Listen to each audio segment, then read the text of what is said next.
আসসালামু আলাইকুম গাইস, আজকে একটা ভাজা পিঠা তৈরি করে দেখাবো আপনাদেরকে। দেখো, আমি দুধ দিয়ে আতপ চাউলের এটা কিন্তু একটু দুধ দিয়ে মেখে নিচ্ছি। তৈরি করা পানি দিয়ে নিয়ে আমরা নিজের বাড়ির দুধটা একটু দুধ দিয়ে মেখে নিচ্ছি।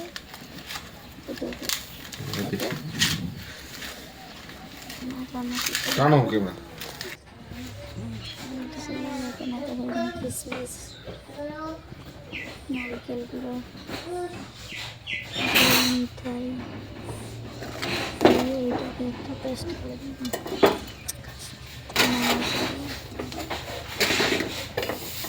তৈরি করে নিচ্ছি। এটা হয়ে গেলে ভাজা পিঠা দিয়ে দেবো।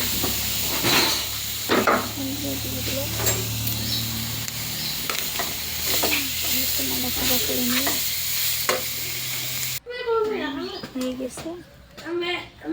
এখন এটা নিয়ে পিঠাটা তৈরি করে আপনাদেরকে দেখাবো।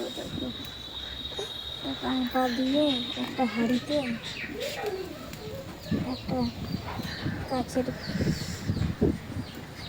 একটা স্টিলের বাটি ফুটা ফুটা করে এখানে বসাই দিয়েছি।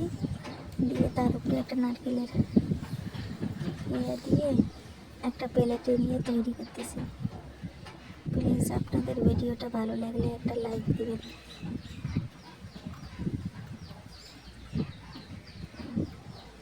দেখো পিঠাটা কত সুন্দর হয়েছে।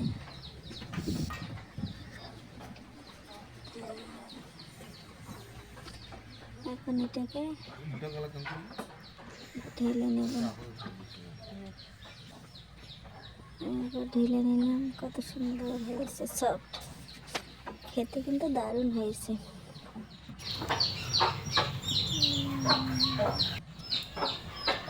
আর একটা তৈরি করে নিচ্ছি। দুটো তৈরি করে নিয়ে একটা তৈরি করবো।